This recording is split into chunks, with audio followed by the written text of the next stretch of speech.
राधे राधे दोस्तों, जय श्री कृष्णा।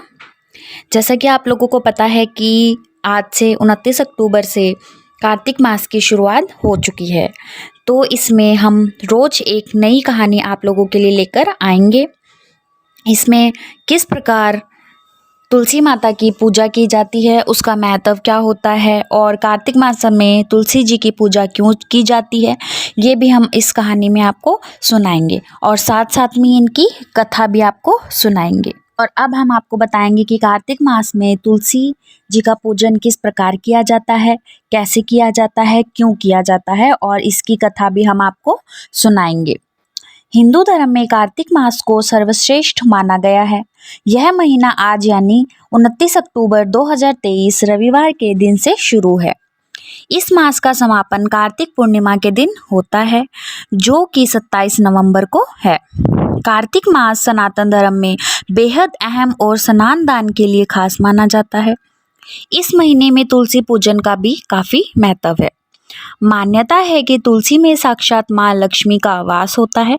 ऐसे में कार्तिक पूर्णिमा के दिन विधि अनुसार तुलसी पूजा करने से देवी लक्ष्मी प्रसन्न होती हैं। तो चलिए सुनते हैं कार्तिक मास में तुलसी जी का सही पूजा का विधि किस प्रकार और इनका महत्व क्या है। कार्तिक मास में तुलसी की पूजा विधि किस प्रकार है। सबसे पहले तुलसी के पौधों के चारों ओर स्तंभ बनाकर उस पर तोरण से सजा दें। सजाने के बाद तुलसी के गमले या चबूतरे पर स्वास्तिक बना दें। इसके बाद तुलसी के समीप रंगोली से कमल, शंख, चक्र या गाय के पैर का चित्र बना दें। तुलसी के पौधे के पास एक आंवले का पौधा भी रखें। माना जाता है आंवले में भगवान विष्णु का निवास होता है। अब तुलसी पौधे में घी का दीपक धूप दिखाने के बाद तुलसी का आवाहन करें। इसके बाद रोली, सिंदूर, चंदन और नैवेद्य चढ़ाकर तुलसी जी को लाल या पीले रंग का वस्त्र चढ़ाएं। अब तुलसी के चारों ओर दीपदान करें और तुलसी के समीप सुबह शाम रोज दीपक जलाएं। अब हम सुनेंगे कि कार्तिक मास में क्यों करते हैं हम तुलसी पूजन। सनातन धर्म में तुलसी को बेहद पवित्र और पूजनीय माना जाता है और कार्तिक का महीना तुलसी पूजन के लिए सबसे खास होता है। मान्यता है कि तुलसी पौधे में साक्षात लक्ष्मी का निवास होता है। इसीलिए कार्तिक माह में तुलसी के समीप दीपक जलाने से धन की देवी लक्ष्मी माँ प्रसन्न होती हैं और भक्तों पर अपनी असीम कृपा बरसाती हैं। पुराणों में वर्णित है कि कार्तिक मास धर्म, कर्म, अर्थ और मोक्ष प्रदान करने वाला महीना होता है। ऐसे में इस दौरान तुलसी का पूजन करना शुभ फलदायी माना जाता है। और अब हम सुनेंगे कि तुलसी माता कौन थी। राक्षस कुल में जन्म के बाद भी भगवान विष्णु को ये सबसे अधिक प्रिय क्यों है। कार्तिक मास के शुक्ल पक्ष की एकादशी पर भगवान विष्णु के शालिग्राम रूप और माता तुलसी का विवाह किया जाता है। कई लोग द्वादशी तिथि पर भी तुलसी विवाह करते हैं। तुलसी भगवान विष्णु को अति प्रिय क्यों है। कार्तिक मास के शुक्ल पक्ष की एकादशी पर भगवान विष्णु शालिग्राम रूप और माता तुलसी का विवाह किया जाता है। कई लोग द्वादशी तिथि पर तो तुलसी विवाह करते ही हैं। तुलसी भगवान विष्णु को अति प्रिय है। तुलसी के बिना भगवान विष्णु भोग स्वीकार नहीं करते। तुलसी पूर्व जन्म में एक लड़की थी जिसका नाम वृंदा था, जिसका जन्म राक्षस कुल में हुआ था। राक्षस कुल में जन्मी यह बच्ची बचपन से ही भगवान विष्णु की भक्त थी। जब वह बड़ी हुई तो उनका विवाह राक्षस कुल में ही दानव राज जलंधर से संपन्न हुआ। राक्षस जलंधर समुद्र से उत्पन्न हुआ था। वृंदा बड़ी ही पतिव्रता स्त्री थी, सदा अपने पति की सेवा किया करती थी। एक बार देवताओं और दानवों में युद्ध हुआ। जब जलंधर युद्ध पर जाने लगे तो वृंदा ने कहा, स्वामी आप युद्ध पर जा रहे हैं, आप जब तक युद्ध में रहेंगे मैं पूजा में बैठकर आपकी जीत के लिए अनुष्ठान करूंगी। जब तक आप नहीं लौट आते मैं अपना संकल्प नहीं छोड़ूंगी। जलंधर तो युद्ध में चला गया और वृंदाव्रत का संकल्प लेकर पूजा में बैठ गई। और जब तक आप नहीं लौट आते मैं अपना संकल्प नहीं छोड़ूंगी। जलंधर तो युद्ध में चले गए और वृंदाव्रत का संकल्प लेकर पूजा में बैठ गई। उसके व्रत के प्रभाव से देवता भी जलंधर को न हरा सके। सारे देवता जब हारने लगे तो विष्णु जी के पास पहुंचे और सभी ने भगवान से प्रार्थना की। भगवान बोले, वृंदा मेरी परम भक्त है, मैं उससे छल नहीं कर सकता। इस पर देवता बोले कि भगवान दूसरा कोई उपाय तो हो तो बताएं, लेकिन हमारी मदद जरूर करें। इस पर भगवान विष्णु ने जलंधर का रूप धरा और वृंदा के महल में पहुंच गए। वृंदा ने जैसे ही अपने पति को देखा तो तुरंत पूजा में से उठ गई और उनके चरणों को छू लिया। इधर वृंदा का संकल्प टूटा, उधर युद्ध में देवताओं ने जलंधर को मार दिया और उसका सिर काटकर अलग कर दिया। जलंधर का कटा हुआ सिर जब महल में आ गिरा तो वृंदा ने आश्चर्य से भगवान की ओर देखा, जिन्होंने जलंधर का रूप धर रखा था। इस पर भगवान विष्णु अपने रूप में आ गए, पर कुछ बोले न सके। वृंदा ने कुपित होकर भगवान को श्राप दे दिया कि वे पत्थर के हो जाएं। इसके चलते भगवान तुरंत पत्थर के हो गए।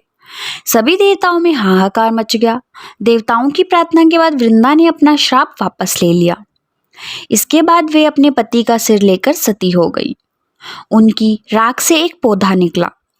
तब भगवान विष्णु जी ने उस पौधे का नाम तुलसी रखा और कहा कि मैं इस पत्थर रूप में भी रहूंगा, जिसे शालिग्राम के नाम से तुलसी जी के साथ ही पूजा जाएगा।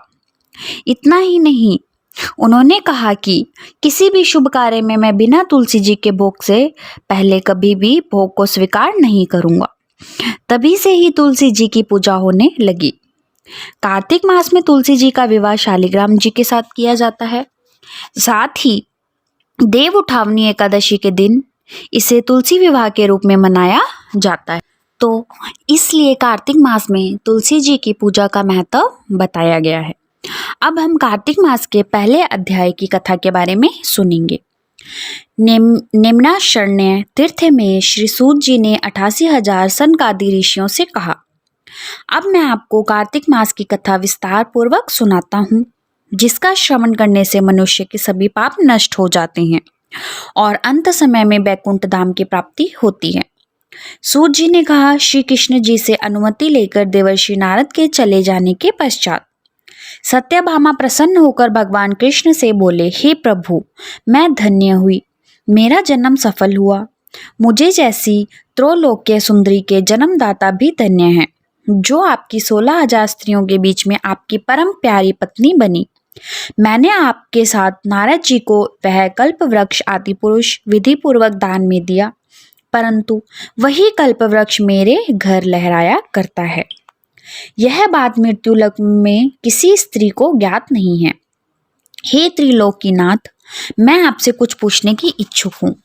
आप मुझे कृपया कार्तिक महात्म्य की कथा विस्तार पूर्वक सुनाइए, जिसको सुनकर मेरा हित हो और जिसके करने से कल्प पर्यंत भी आप मुझसे विमुख न हो। सूत जी आगे बोले, सत्यभामा के ऐसे वचन सुनकर श्री कृष्ण ने हंसते हुए सत्यभामा का हाथ पकड़ा और अपने सेवकों को वहीं रुकने के लिए कहकर विलास युक्त अपनी पत्नी को कल्प वृक्ष के नीचे ले गए। फिर हंसकर बोले, हे प्रिय, 16,000 रानियों में से तुम मुझे प्राणों के समान प्यारी हो। तुम्हारे लिए मैंने इंद्र देवताओं से विरोध किया था। हे कांते, जो बात तुमने मुझसे पूछी है उसे सुनो। एक दिन मैंने श्री कृष्ण तुम्हारी सत्यभामा इच्छुक पूर्ति के लिए गरुड़ पर सवार होकर इंद्रलोक जाकर कल्पवृक्ष मांगा। इंद्र द्वारा मना किए जाने पर इंद्र एवं गरुड़ में घोर संग्राम हुआ और गोलोक में भी गरुड़ जी गायों से युद्ध किया। गरुड़ की चोंच की चोट से उनके कान एवं पूंछ कटकर गिरने लगे, जिससे 3 वस्तुएं उत्पन्न हुई। कान से तंबाकू, पूंछ से गोभी और रक्त से मेहंदी बनी। इन तीनों का प्रयोग करने वाले मोक्ष नहीं मिलता। तब गौओं ने भी क्रोधित होकर गरुड़ पर वार किया, जिससे उनके 3 पंख टूटकर गिर गए। इनके पहले पंख से नीलकंठ, दूसरे से मोर और तीसरे से चकवा चकवी उत्पन्न हुए। हे प्रिय, इन तीनों का दर्शन करने से मात्र से ही शुभ फल प्राप्त होता है। यह सुनकर सत्यभामा ने कहा, हे प्रभु, कृपया मुझे मेरे पूर्व जन्मों के विषय में बताइए कि मैंने पूर्व जन्म में कौन कौन से दान, व्रत व जप नहीं किए हैं।